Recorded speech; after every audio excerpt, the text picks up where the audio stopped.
Hi, everyone. Welcome to a musical soliloquy, episode number 6. My name is Steven, and this is Zach. Hi. Well, that's some cool hair you have today, Steven. Thank you. Yeah, really cool. I feel like I'm recording with Willy Wonka. Oh, yeah. Very Actually, cool. this hair I got inspired by Ida Kavafian. Really? Yeah, because I felt like her hair was like so swirly and it just seemed really artistic to me. So now I Wow. try and get it all curly like that. Well, that's super cool. I would have never guessed, but yeah. That's Thank super you. cool. So, I guess just to get right into today's episode, today we have a very exciting topic, why we love the violin. And so today we'll talk about a few different things, our first encounters with the violin and the voice of the violin in general and why we continue playing the violin to this day, why we're obsessed with it, if so to speak. So Stephen, do you remember the very first time you heard the violin and how it affected you, slash the first time you held it in your hands as well? First time I ever heard the violin, I don't know, honestly. I just somehow knew it existed because my first instrument was actually piano.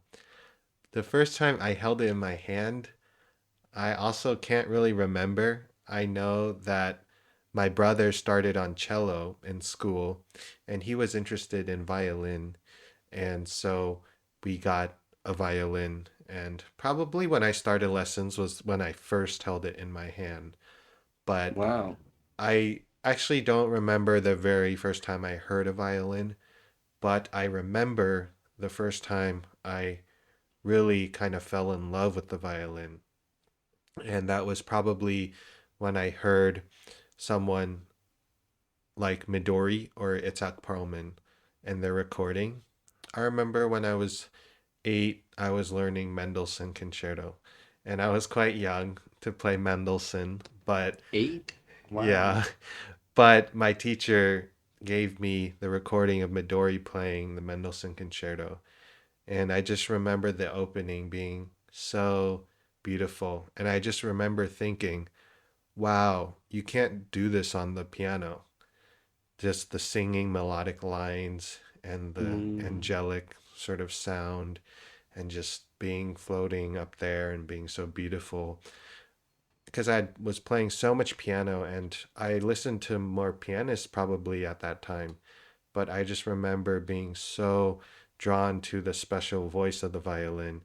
Particularly, it was Midori's Mendelssohn Concerto and Itzhak Perlman Intro and Rondo Capriccioso and also Saint-Saëns Havanaise. I remember hearing Havanaise for the first time and being like, this is the most beautiful piece I've ever heard. That's amazing, actually. Wow, that's super cool. I think it's unique that and special that you started with piano and then you transitioned to violin. I would say it's not so common, I would assume, for that to happen. I feel like if you change string instruments, I mean, I've heard people going from violin to viola or viola to violin or violin to even cello, but I think switching from piano to violin is, and you did play both instruments for a while, right? Since you played piano and violin at the same time, when did you decide to zero in on the violin and pursue that as your main instrument? Yeah, so I was around 12 to 13.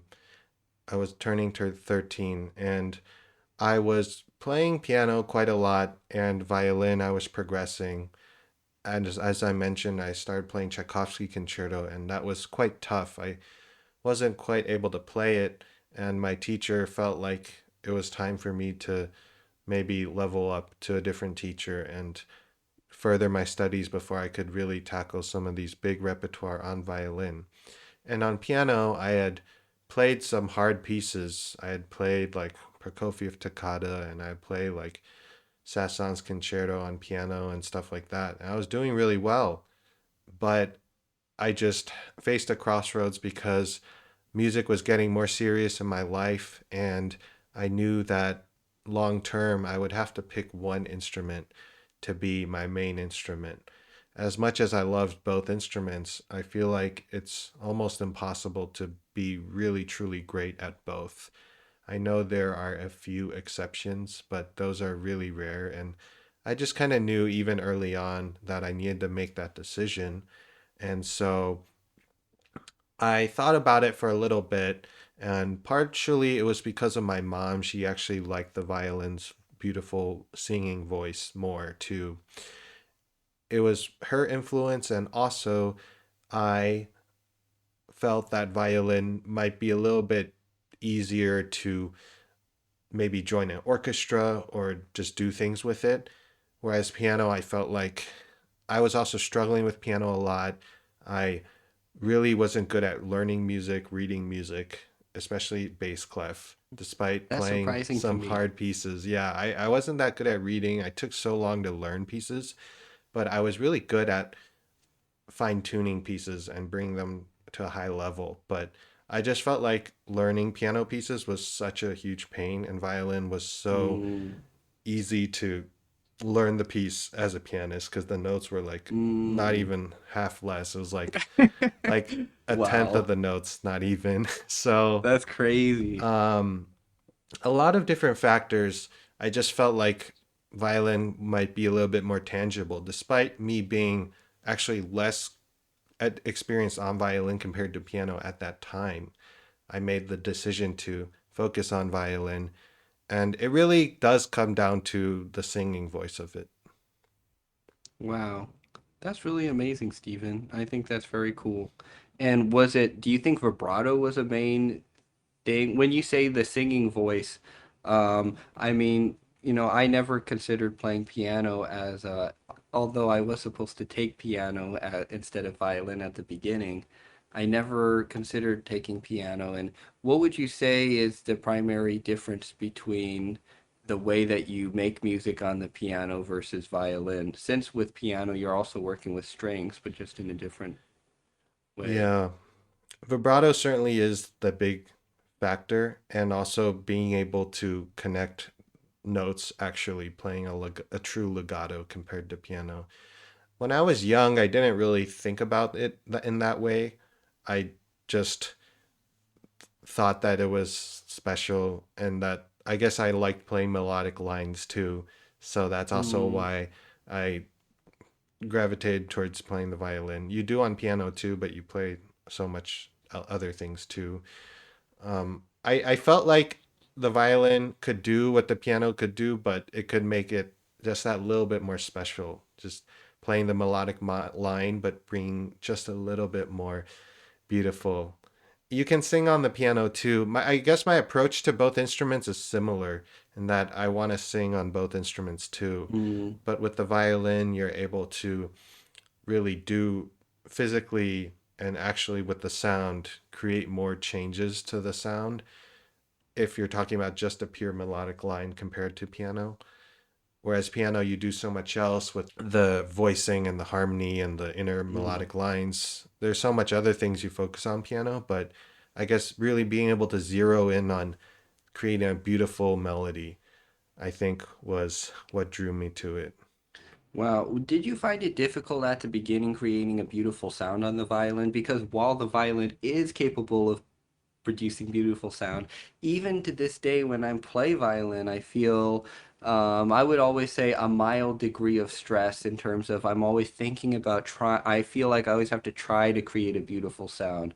And on piano, even though I'm not a pianist, I feel like I play some simple pieces. I feel like it sounds beautiful on the piano, even without good technique. You can make a decent sound. Yeah. Even though it's Yeah, hard to phrase, of course. Yeah. that's a really good point. And I think, yes, violin, the hardest part about playing the violin, I think, is the control of the sound. But that's also the most beautiful part of the violin, in my opinion. And we'll get to that. But yeah, on piano, you don't think about the sound in the same way as violin in terms of just being able to create a nice sound. I feel like on piano, you can make, I guess, harsh and you can stand out and be jaggedy on the piano, but it's almost impossible to make a bad sound on the piano, right? Because even if you hit a key really hard, it's still going to sound and ring with a certain Mm, amount of depth and clarity. But on violin, you can completely scratch the sound and it will lose all of its quality. When I was young, I didn't really think about it that much. I knew that intonation would be hard, but I always compared intonation a little bit like to playing all the notes on piano because even though there is no intonation mm, on piano, people always say that as pianists. They're like, "Oh, we don't I'd never wanted to deal with intonation." It's still really hard because there's so many notes. It's so easy to miss notes on piano. yeah. So, and if you think about all the keys on the piano, it's similar to all the different positions on the violin. If anything, there's more keys in total. So, I thought that was comparable. But in terms of bow technique, that's one thing that I really didn't think about too much when I switched. And I think being kind of a pianist in the beginning and switching to violin, I think the biggest difference is honestly the bow technique because you don't have that Mm, on piano at all. It's like completely different in my opinion. Whereas I feel left hand, there's so much parallel between how you play keys and just the way it works. But the right mm, hand was something I didn't really think about at that time. But now that I've fully committed to violin, it's like I feel like I've really grown and continuing to develop my ability to phrase with the right hand. that's amazing. Yeah. Yeah, that's really cool. What was your first encounter to the violin? Well, I think I talked about this maybe briefly on a previous episode, but I went to a library when I was really young and I saw a string quartet perform and I really loved it and I loved the violin. And they let us make these fake violins out of paper plates and rubber bands and that was cool. But I was so disappointed when I plucked the rubber bands and it made no sound. And I just, from that moment uh, until got a real violin in my hand, I just dreamed about being able to create a beautiful sound on the violin. And I remember once I actually started violin, I started with the Suzuki method, and they gave me a box violin with just like a stick and then a box on the end so that you could learn how to like hold the instrument and treat it with respect and care. And so that was really cool. But I remembered the day that I got my real violin and I was so excited and I just couldn't wait to play it and I just and I'm sure of course there was probably a terrible sound, but I just remember looking at my violin and thinking it was so cool and it was really just a great experience. And I think violin always appealed to me for some reason. I like it aesthetically. I think it's a beautiful instrument. I think it's cool that you hold it in your hands and so close to your body. I like the way the bow looks and feels. Feel like it's a mixture between a magic wand and a paintbrush to me. It's very cool. Very much so. And Wow. yeah, so for me, I guess it was the same. The sound I thought was just really magical. And I like piano a lot. I actually had a piano at my house when I was young, and I played piano almost every day just for fun, even though I never took lessons. I just tried to compose my own little songs, which was fun. And at one point, I composed a whole birds concerto, every variety of bird I could think of. It started with a blue jay, and then it ended with a cardinal. Went through this whole Wow, that's yeah. impressive. Oh, thank you. Well, it wasn't great composition or anything like that, but I just remember I love playing the piano because I could always get a good sound on the piano versus on the violin. I always felt like even though I loved the violin, it was really hard to get a good sound and there's just so many things that can go wrong. And sometimes when you're troubleshooting, when you're a beginner, it can be difficult to know what is going wrong. If is sometimes you feel like the pressure's just right, but your bow placement might just be a little off, slash maybe your bow speed isn't there. It could be a lot of different things. So it was yeah. Yeah, teaching beginners now, I feel like I understand why they feel like the violins struggle sometimes and is frustrating because they feel like they're doing everything right, but it's just this one little thing that's off, and that caused the sound to lose its quality. And when I was young, of course, we all dealt with that as violinists, but actually, interestingly enough, I viewed the violin kind of like a side instrument when I was still playing piano a lot. And Hmm. so I didn't think so much about all those little things. I felt like I just kind of progressed and it was pretty much pretty good. But Wow. now, looking back 20 years later, of course, there's things that I'm still learning, but I feel like I didn't think so much about it when I was young. I just kind of played and I was good for a beginner and stuff like that, but definitely when I decided to take it more seriously, that's when all the true difficulties still presented itself. Yeah. Yeah. Yeah, violence really cool. I totally relate. I think when I was younger, I also didn't think that much. I just felt frustrated sometimes because it's like you go over to G string or something, and I didn't realize you had to use different amounts of pressure. And it and I just remember the G and D string would always sound kind of bad because I would play them with the same pressure as the E string. And of Mm. course, it's not that different, but different enough. Yeah, and I remember when I first started violin, it was quite painful for about a month because you had to bring your left arm in so much. And I couldn't Oh, play for very long before being tired. wow. Yeah, that's one thing that a lot of my students who are newer say their arms, I always have to give them a chance to just rest their arms a little bit. But you do get used to it really quickly, I think. Like now when I practice, it's not if I feel like I can practice for so long continuously without ever feeling any strain on the arms. Oh, that's It good. feels very Yeah. I mean, relaxed. it Yeah. is very awkward in the beginning, but your body quickly adapts for sure. That's true. Yeah. This is, of course, a stereotypical thing, but a lot of people say that violin is the closest thing to the human voice. And I mean, of course, violists will say it's viola, and I think almost every instrument likes to say that. Yes. But so, in your opinion, what case would you make for the violin if you had to make a case for the violin? Yeah. Well, as a violinist, I'm biased, of course. I say the Menuhin quote where he talked about how the violin is the most closest to a human voice because it's like the sound of a person in a mother's womb hears when their mother's speaking because it has that high angelic quality to it because it's so high pitched. And Menuhin was saying how that sound is something that every single person has heard because we were all born there. And so, in that way, it is the closest thing to the human voice or the most relatable. But in terms of the actual pitch, I understand why people say it's not because it is so high. Even sopranos Hmm. can't sing that high. And so I think in terms of actual pitch, yes, viola and cello are actually much more closer to the human voice. But in terms of the relatability and just the emotional impact that that sound can have, I think the violin certainly has. And this is one funny thing that I thought of recently. We talk about the string family, right? There's violin, viola, Right. cello, and bass. And I compared the violin to an infant.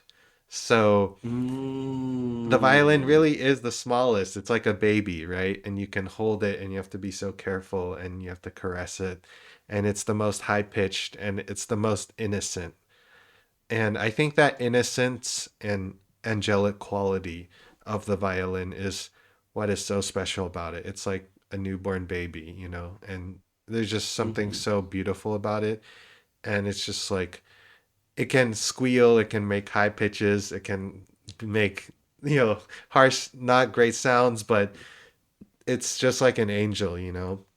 And then Mm. I feel like the viola is like an adolescent kid where you're growing and you're just not quite sure if you're still young and you're not quite the age of an Hmm. adult. So The viola's really that like you don't know in between stage that I love that. yeah, I that mean, the viola can have such a warm sound. It's funny, but it can also do that squeaky voice thing too, depending on.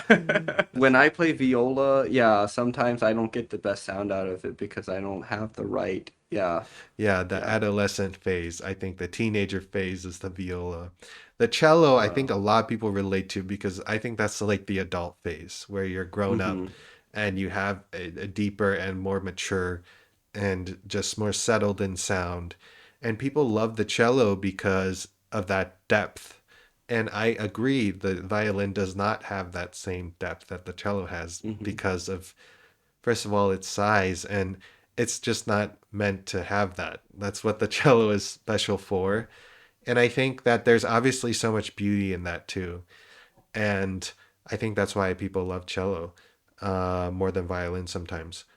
Just going on, I think the double bass is like an old person, and everything's slowed mm, down and the tension of the strings is lower and it's very mellow and it's just low and slow and you feel like there's a lot of wisdom there, but mm-hmm, everything's just kind of slower and it's just a very mellow and beautiful sound in a different way, mm-hmm. but almost complete contrast from the violin. Yes. So this is something I like to think about when I talk about Mm, violin, but I think from a young age you're just drawn to that beautiful angelic sound of the violin. I think that's such a beautiful way of looking at it. I love that, Stephen. That's really nice. And it's cool that you've played viola too, so or you do play viola even now. So I think it's really cool. I think that the bass to me is really special because when I was younger, I didn't appreciate the bass as much because when I heard bassists play solo, I thought it sounds relatively indistinct, and because I was so used to listening to violin all the time, I just wasn't used to hearing such low frequencies. And so, but I really appreciate the bass now, especially when I go to watch symphonies. I notice right away when there's a section with the bass and when the bass drops out and it's just the cellos because suddenly you get such a feeling of depth from the basses and it's really impactful actually. You feel it in your soul both with basses and I mean, well, of course, with every instrument it's possible, but I feel like bass has a special sound that just kind of rumbles in your soul. And violin is the complete polar opposite, where you almost feel like you're floating sometimes when you're listening to these beautiful melodies really high on the E string. Yeah. Wow. Yeah, that's a great point you mentioned. It's funny because still to this day, I still am not good at hearing basses when I play in orchestra. That's like the one instrument that I somehow don't hear as well. And I'm the same. When I first heard bass, I was not used to those low frequencies, and I think I still struggle. Maybe because it's almost lower than piano's range too. Not that it is, but it's so deep and it's you have to use a completely different ear to hear it. Hmm. Yeah, I think it must be so difficult to play the bass because just looking at how much the string vibrates, I already feel like C string sometimes when I play on viola is difficult to Yes. regulate the amount of vibration that the C string has. And I just, on cello, of course, it's even more difficult. And then on bass, it's ridiculously difficult, I mean, to manage the vibration. Yeah. Yeah, I mean, fortunately, we mostly just deal with the G string, but I know that's one of the Yeah. hardest parts about playing bass and cello is it's so large compared to the So violin. large. So what made you, well, what do you think is special about the violin? Well, I think that one thing that I've liked recently, I can't really remember what I loved about the violin when I was younger, except I listened to a lot of really fun pieces. I think the repertoire for violin is incredible. And I don't know why so many composers wrote so much for the violin, really, but I'm so glad that they did because I think in terms of repertoire, you have such a wealth of repertoire of, and when I was younger, of course, I was very interested in these fun little pieces like the Flight of the Bumblebee. Of course, I think everyone who plays violin is probably, or really any instrument, you hear that piece and you're like, whoa, that's really cool when you're really Yes. young. And I always thought that was amazing. I thought it was really fun. And then, of course, Dance of the Goblins and things like that. And then once I got to know music better, then of course I remember the first time I listened to Mendelssohn Concerto. I listened to David Oistrakh play, and I just remember feeling overwhelmed by the sense of beauty at the beginning of the first movement. And it's amazing how Mendelssohn just gets right into that theme right away. And there's no huge overture or, I mean, yeah, introduction or anything like that. That's cool that Mendelssohn was the concerto that both of us kind of fell in love with the tone of the violin with. Yeah. hmm The first major concerto that I ever played was Bruch Violin Concerto. And it was interesting because when I started it, I was just so excited to play the third movement. I was like, I feel like the first movement's like okay, and the second movement's like, I just honestly, I just skipped those two and I only listened to the third on repeat all the time. But now, for me, the soul of that whole thing, I mean, I love the first movement, of course. But and their first movement has some really cool parts, but the second movement is so beautiful. I think one of the most beautiful movements ever written. Oh, It's yes. really, yeah, Yeah, that absolutely. piece. Yeah. Funny, I didn't play the Brooklyn show when I was young, but I heard the Heifetz recording on repeat to when I was hmm going to my violin lessons every Sunday when I was a kid.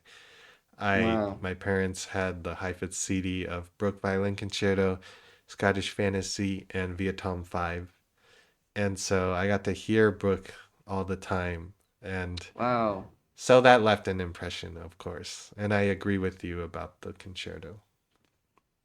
Yeah, I love the concerto. Scottish Fantasy, for some reason, is one of those pieces that is still has to grow on me. I like it more than I did before, but yeah. Oh man, wow. I see what you mean. I mean, it's like a bunch of different melodies just kind of mashed together, but I think you'll fall in love with it. I think maybe you just need to hear like the Michael Rabin recording or Heifetz Uh, recording. Yeah. Yeah, I mean, really incredible. One thing that I wanted to ask is, what does a beautiful sound actually mean to you, specifically on the violin? Because I think that the violin is definitely capable of a wide range of colors. When you're thinking about a beautiful sound, what does that look like or sound like? This is such a good question because I think everyone's taste is different when it comes to their perception of sound. I think there's different types of beauty. What people generally associate as a good violin sound is a sound that is open, resonant, and doesn't have a lot of blemishes. So, like either the harsh overtones that you get when you play near the bridge, or also those, The squawking? yeah, Yeah. yeah, that type of sound. Like, I think people classify like a good violin sound as avoiding those two things and also just like with a nice vibrato. I feel like that's wonderful and all, but I feel like that's a little bit generic if you don't mind me saying because I feel Not like at all. a lot of people like when it comes to violin they kind of just make having a nice sound as being the goal. And they just think, "Oh, that's great violin playing." And they just associate that as being like the end goal and they just kind of idolize that a little bit. And for me, I think it's important to have all those qualities, but again, going back to Thai, after studying with her, I realized that just having that isn't really enough. Like you need to have something unique that actually says something to people. And so I think for me, you mentioned you always complimented my vibrato. So I hmm think for me, maybe there's something that I do in my vibrato that is appealing, but also with the bow too, how you are able to connect phrases like we talked about last episode with Jamie Laredo and his wonderful legato and his sustaining of phrases that makes it special. There's so many different types of violinists because some violinists are like that Guarneri sound. They like that power.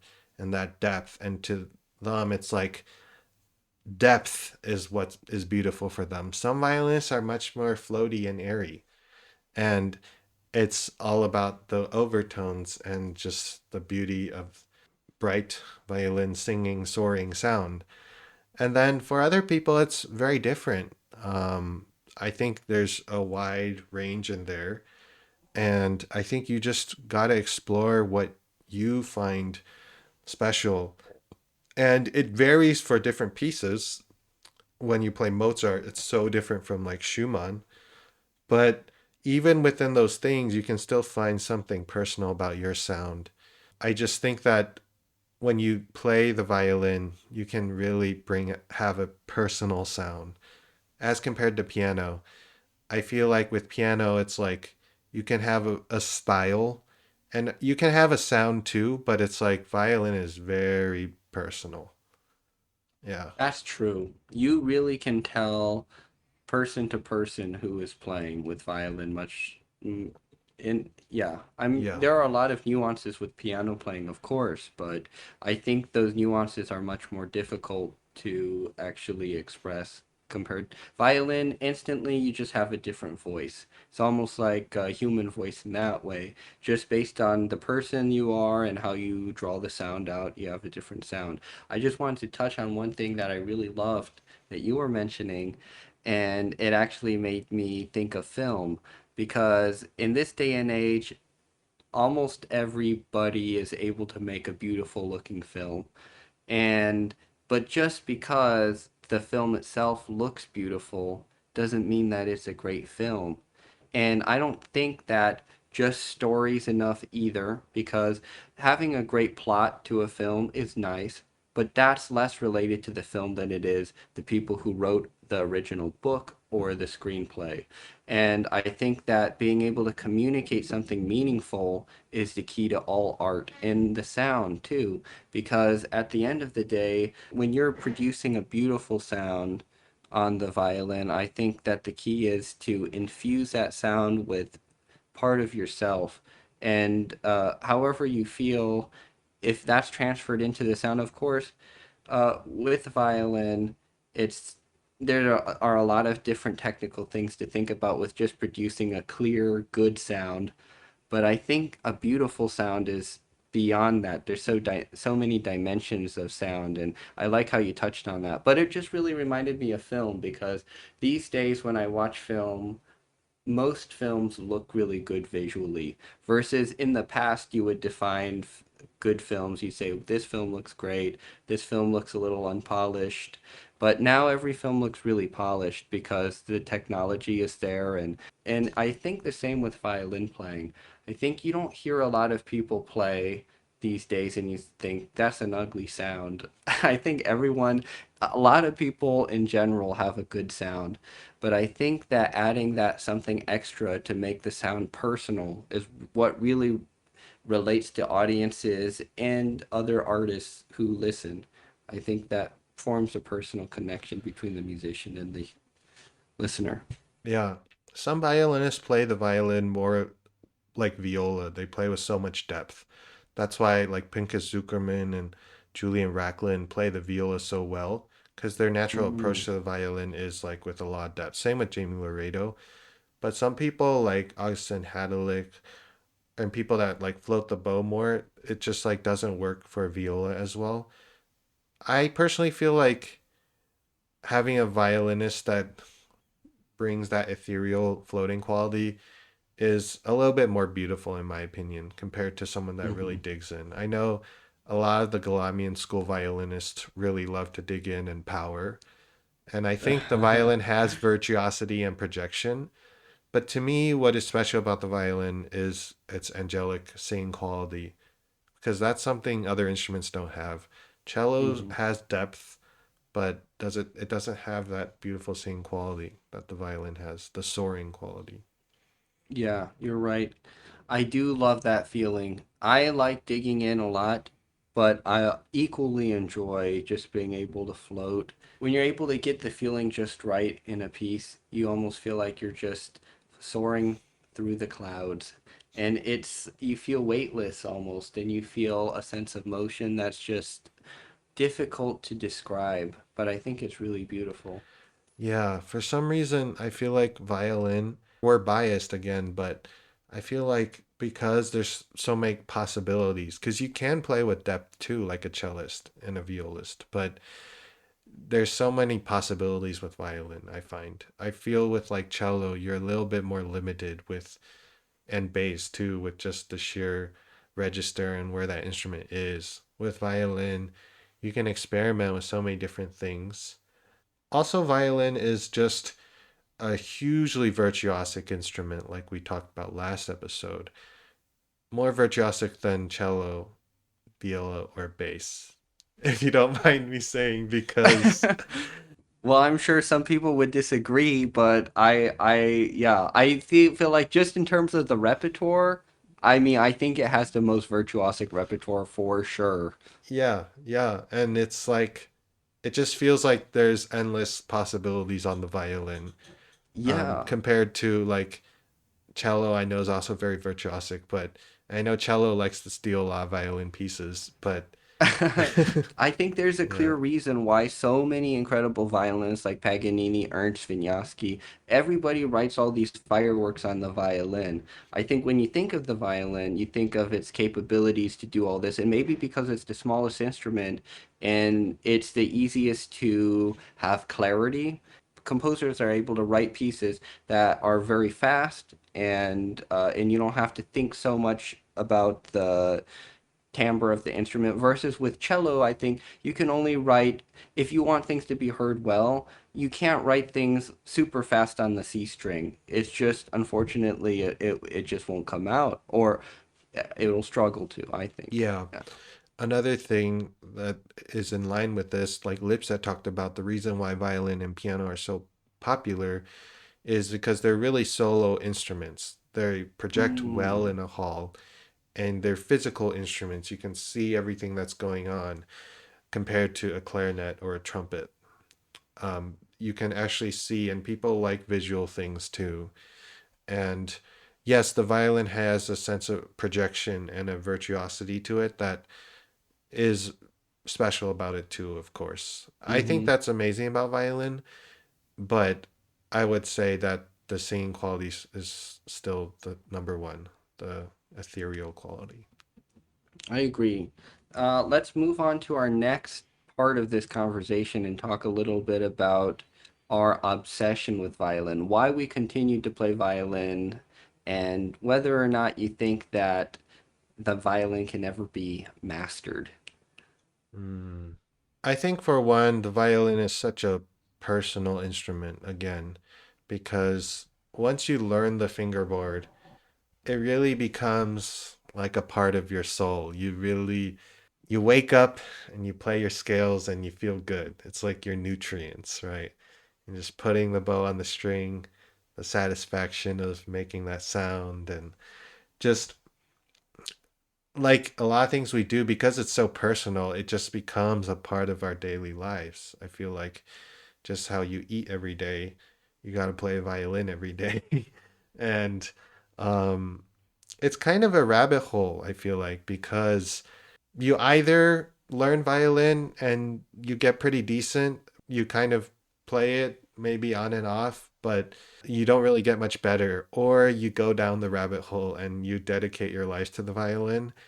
And it's just amazing how even after these teachers spent so many years dedicating to learning and teaching an instrument and performing, there's still always things that you learn from various other players and hearing many different instruments, and just each violin is so unique, and you just sometimes you hear a sound that you just think, wow, what is so special about that sound? I just want to like be able to play like that.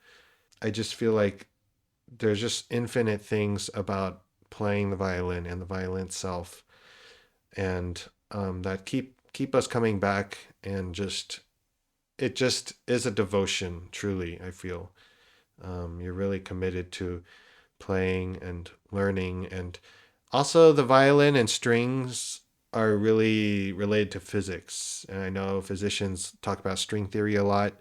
they like to analyze how the violin makes sound because it's like all about arcs and parabolas. So there's beautiful science behind how the violin works as well compared to piano. Mm-hmm. Um, That's true. Piano is beautiful too, but it's a hammer at the end of the day. And violin Mm-hmm. is a string ringing. Mm-hmm. And voice and wind instruments are beautiful too, but it's a little bit easier to understand because it's like your natural breath. But violin is like very scientific in terms of how it actually creates sound. I Yeah. think you're totally right. Yeah, I actually had the chance to talk to a physicist about the mechanics of violin because he was really fascinated with the way that sound is made. And it was interesting talking to him because he was wondering why some violinists just start from the string because he said just technically he didn't think it made sense because he felt like you should always have so Yeah. and it's funny because you hear that all the time from the string, and I get it when you're playing an orchestra especially and you need everybody to be together, then I guess from the string makes sense. But it's a tried and true thing, and I get that it works, but sometimes I feel like that's just what people like to say as an easy solution. Like, Yes. if we just say from the string, everything will be together. But sometimes I don't think it's that simple. And I feel like either way, you have to feel things together. Because even if you're sitting there from the string, like, and you go, you still have to feel the thing together. It's just like, go, go, I feel like if you just go like, go. Like that should theoretically be the same effect as long as everyone's feeling the same thing. I never personally felt like it was easier to be together with other people when it feels inorganic to just, and this is something that bothers me a little bit. I think that from the string stuff is good. If you need to catch a string and you want to make an abrupt motion, then I think that from the string is fine. But if you want to have a better sound, I think that preparing always helps. And I actually talked to Ilya Collar about this because he really likes things from the string. And I asked him the question like, doesn't it affect the sound if you don't, and he actually said, well, you should still make the motion, but then make sure that when you get to the string, you catch the string initially and it's not just because sometimes you want to just float the bow, and I like that feeling a lot, but other times you still should make the motion and then catch the string as you go in. And I thought that was interesting that he said that because I know I already said this before, but I think a lot of the time I just hear all the time from the string, from the string, from the, and I just feel like it doesn't make too much sense to me personally because if you have a bunch of people just tense and on the string waiting to do something, I don't feel like that guarantees it's going to be together. I feel like maybe it's just less obvious that it's not together, but it seems like a lot of people would be late as opposed to if everyone's preparing together and goes. I think that, in my opinion, that would be better. But obviously, I'm sure that it's a tried and true approach. But Yeah, yeah. there are pros and cons to starting from and away from the string. Going back to what you were first talking about, how every bow stroke on the violin is a arc.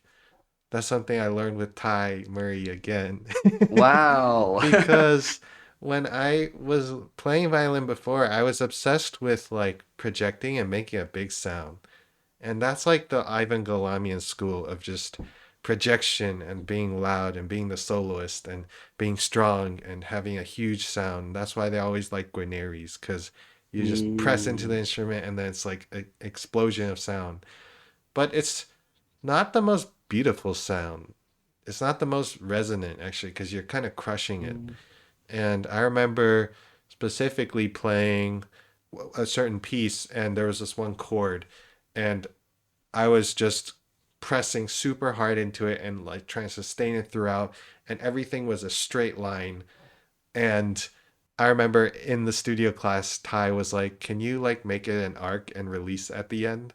And I was so against it at the time because I was so obsessed with playing in this straight way, and I was obsessed with trying to be loud because I was kind of obsessed with Zuckerman at that time, and I know he kind of teaches that. mm. And so I really changed my idea about playing the violin because I realized that everything is an arc, everything is rounded, and it's so much more beautiful if you create a phrase naturally starting from there. There's always a beginning, a middle, and an end to the bow stroke. And every stroke is like that because of the shape of the bow and also the way the Mm. string vibrates. So I agree that it's we're always taught to move the bow horizontally, but it's never really horizontal. It's always a Yeah, secret U. I totally agree. I always tell my students to imagine waves. They come in and they go back out, and it's like it's very smooth, and you don't see a distinct end to where a wave will stop on the beach because each one goes a little bit differently. There's bigger waves and smaller waves, but you feel the smoothness of the motion. The water doesn't just and at one point it's really smooth, and I like that feeling. And I was actually thinking about sound the other day, and I was thinking how funny it is that sound is just waves. I mean, sound is literally just waves. So I feel that when we're producing sound, I've been thinking a lot lately about maximizing vibration, because I think that when you're practicing, it's easy to, at least for me, to just keep trying to play louder and to tense up. And oftentimes I feel what I'm doing is reducing the amount of vibration that my violin can produce and my string. So now I try to help the string vibrate more.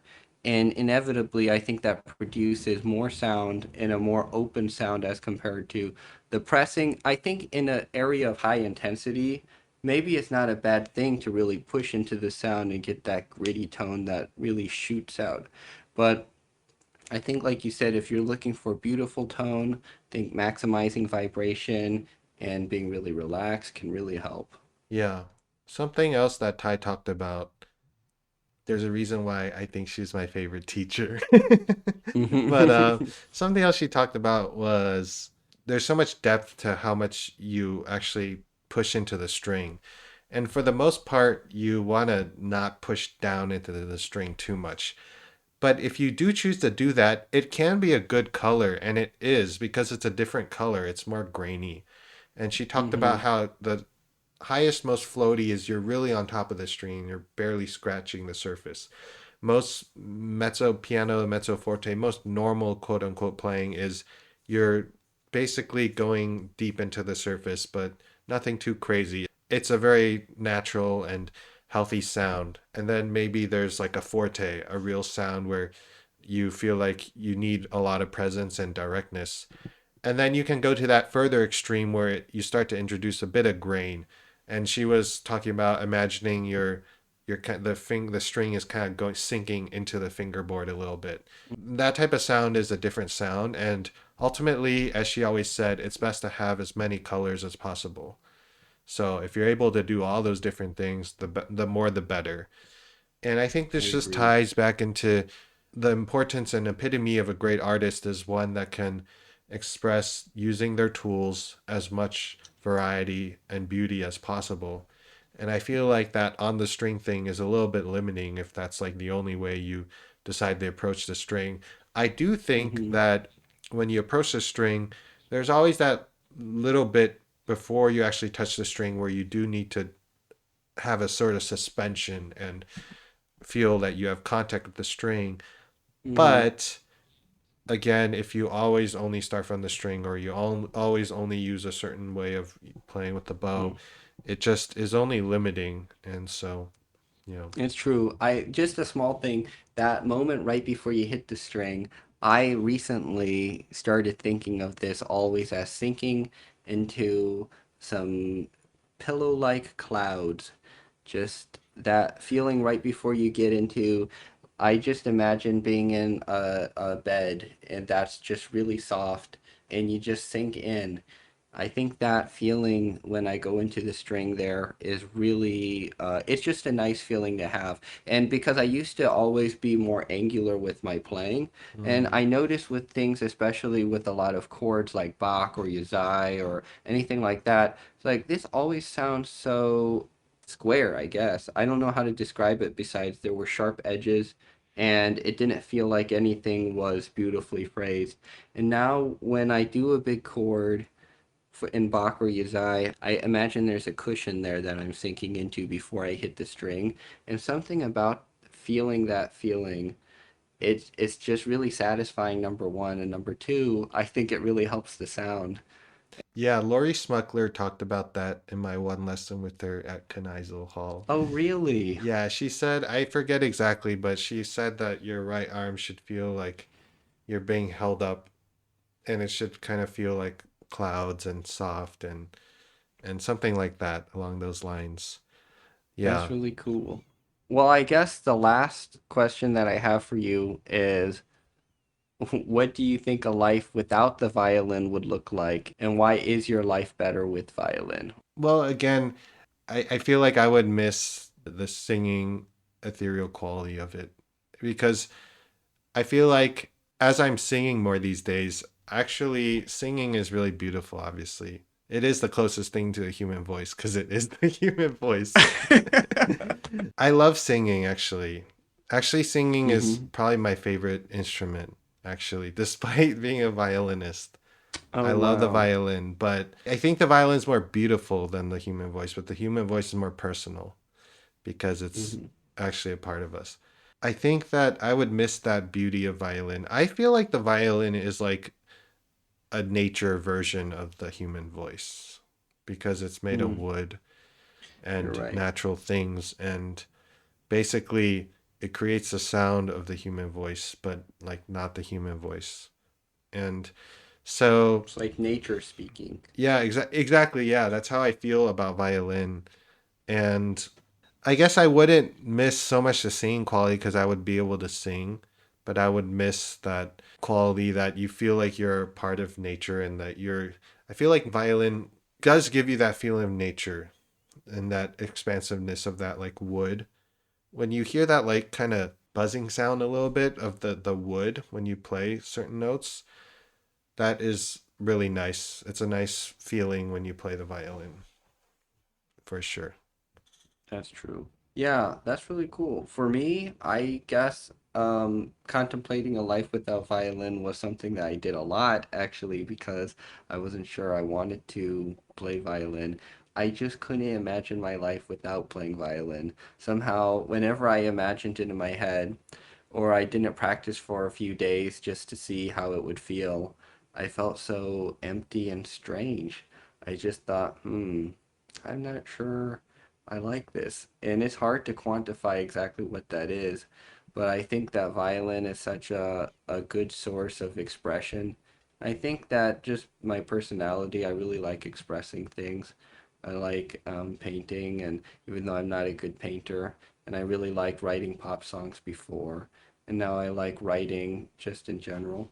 And I love violin because I think that these are all creative outlets. I love film, and I think that violin is the medium that speaks to me the most. And of course, technically, I know violin the best, so I feel that in terms of expression, I'm able to express the most and closest to what I imagine I want to express because of the technical proficiency. Yeah, Yeah, I think the more you play and the more you get better and associate things personally to your instrument playing, the more it is hard to leave your system and the more you feel like it really becomes a part of who you are. And because we've spent so much time and energy and of our life trying to play the violin, I mean, probably from a long time ago, it was pretty much cemented that it would be a part of our daily lives. So, it's yeah. true.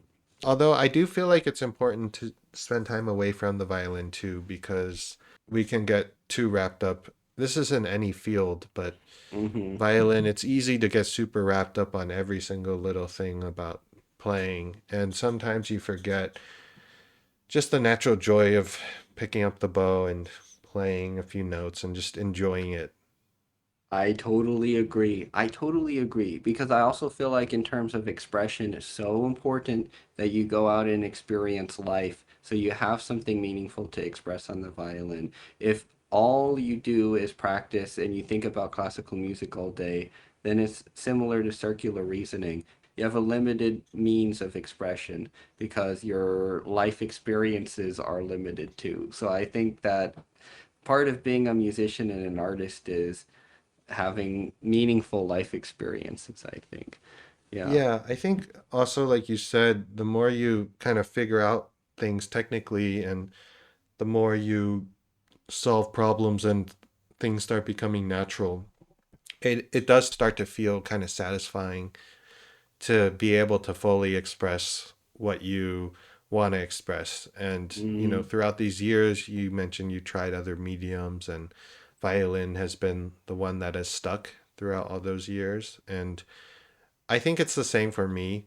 I mean, I play other instruments and I like to sing, but like, yeah, the violin, it's the source of the most stress because I put so much into it. But also, it is at the end of the day the instrument that I feel I can express myself the best in.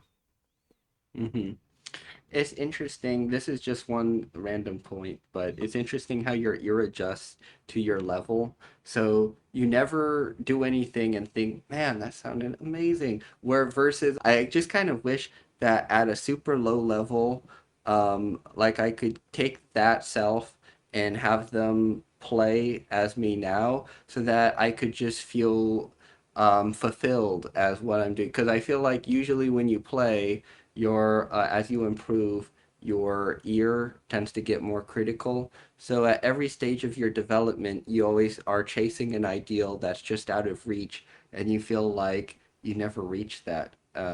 But then, of course, when you listen to old recordings, it's obvious to tell, like, wow, this I sound so much better now, which is a great feeling. Yeah. Yeah, it's something I think about a lot too. The more in depth you get into a field, the more problems arise. So it's Yeah. kind of like be careful what you wish for a little bit. Because I met a lot of people actually like going to Yale. There's a lot of really good violinists that are not music majors. And then some of them Mm. are kind of like, oh, like I just didn't choose violin because like I just chose something else. But they're like, if I chose violin, like all I'd have to do is just practice a lot and I'd be able to make it.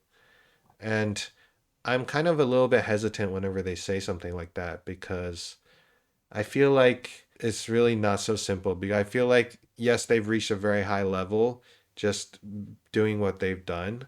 But I feel like the more you put into it, the more stress and the more things that like really matter come into play, and the more Yeah. things that seemed not so hard in the beginning become very hard, and it's this huge battle throughout your life, huge struggle.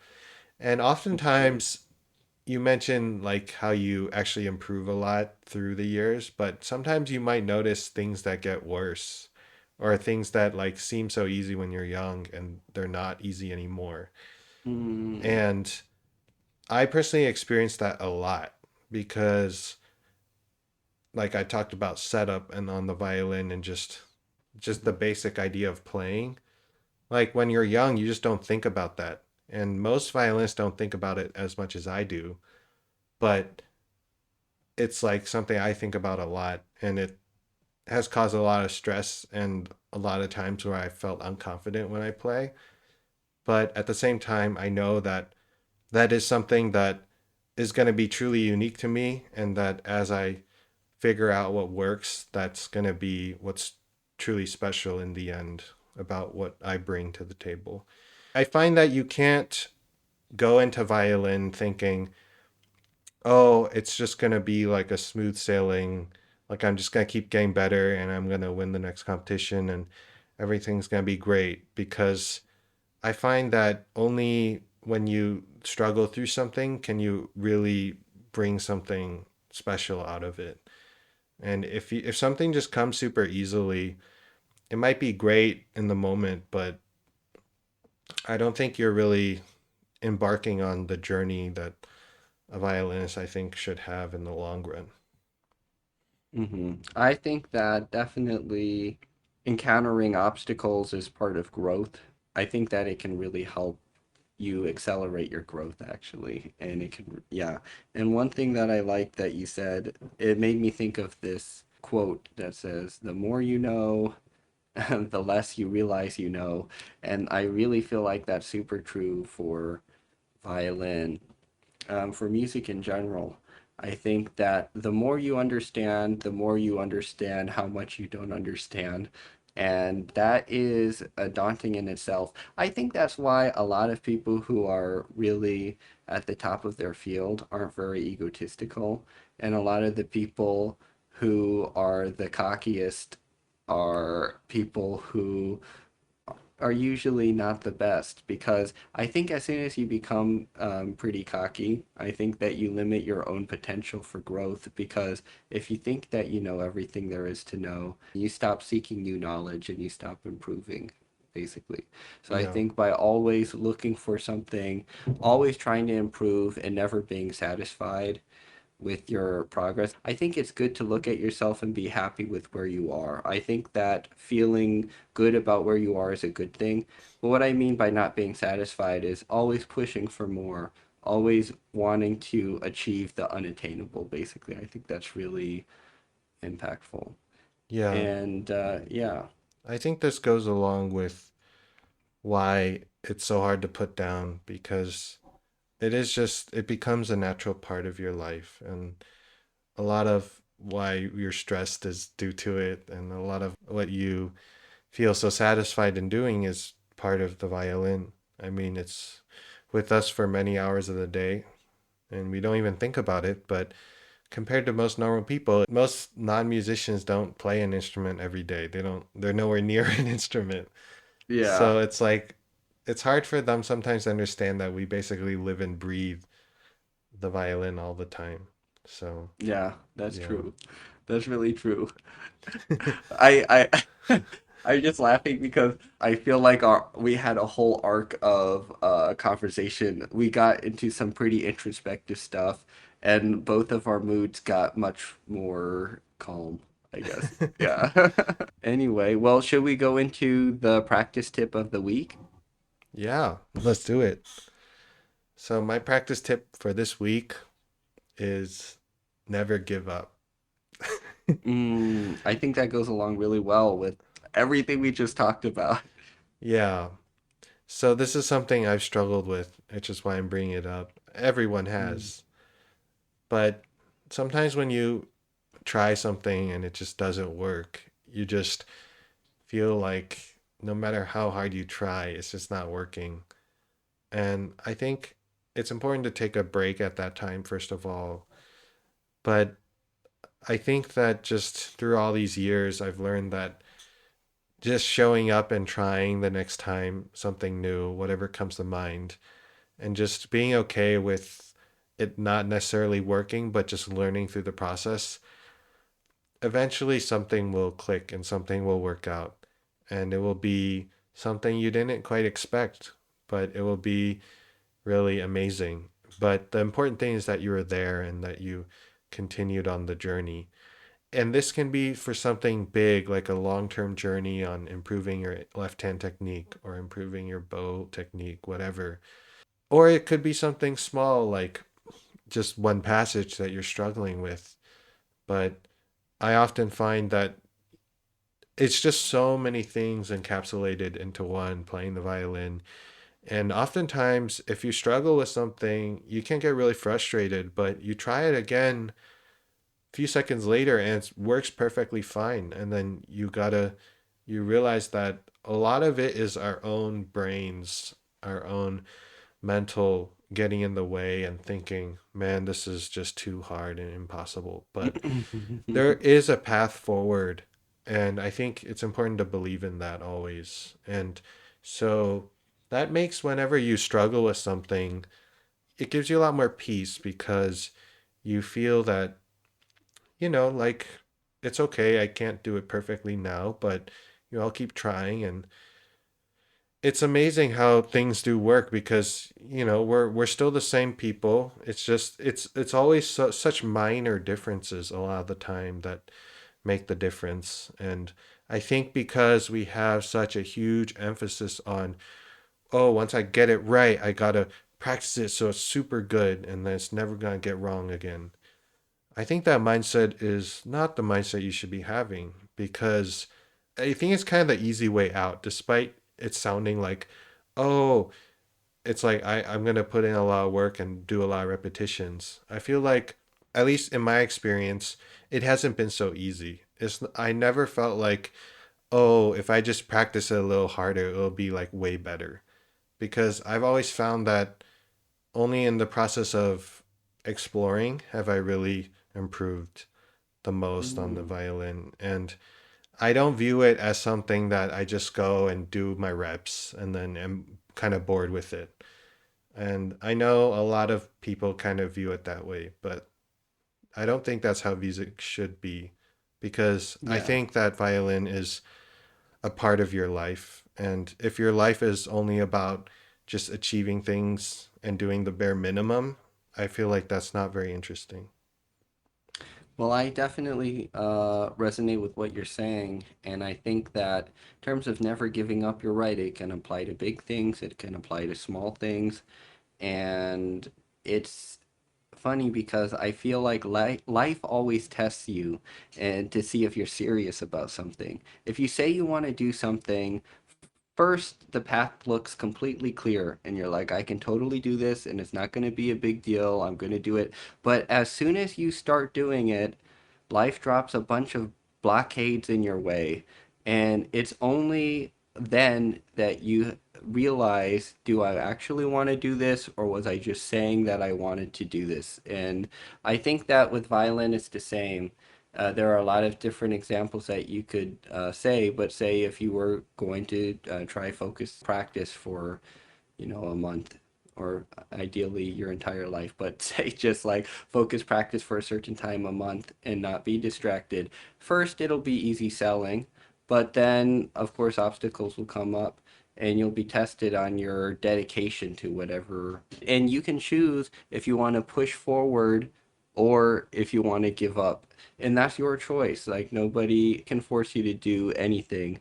And I think that the only way that you achieve a high level of anything is by pushing past all of the difficulties that happen. Of course, it's frustrating when you encounter a problem. Sometimes, instead of just a small barrier, it can feel like there's a gigantic wall that you just can't get through.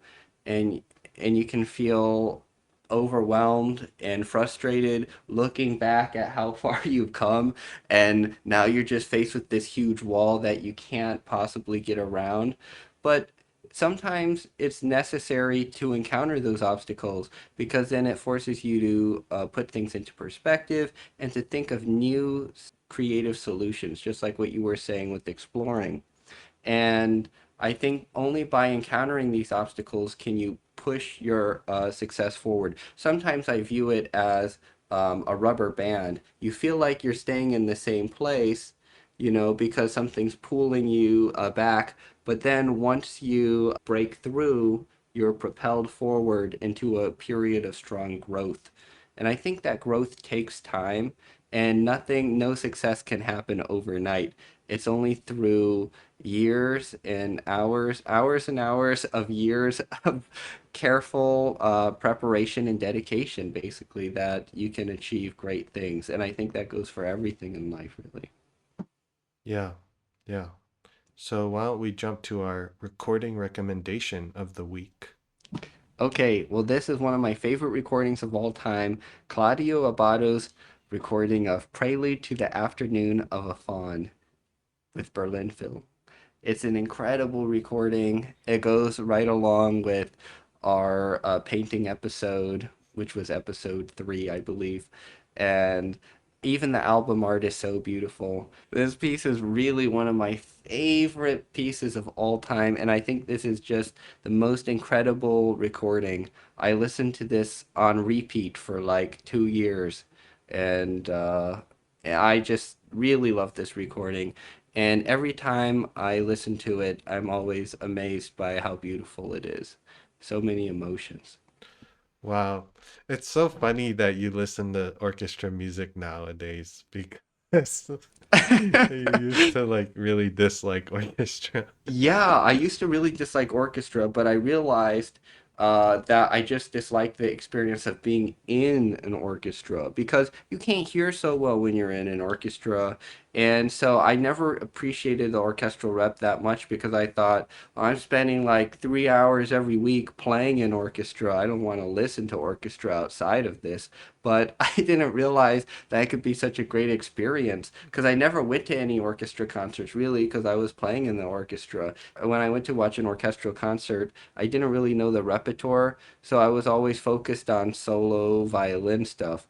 But now I think that the orchestral rep, I think, is some of the most powerful music ever written, the most meaningful music ever written. And I like that the fact that it's not focused on one instrument or one person, but it's rather a holistic experience, which I think makes it more powerful than just, of course, I love concertos and everything like that, but I feel more emotionally moved by symphonic work these days. Wow. That's a great way to put it. Yeah. I personally can listen Thank to more you. orchestra in general.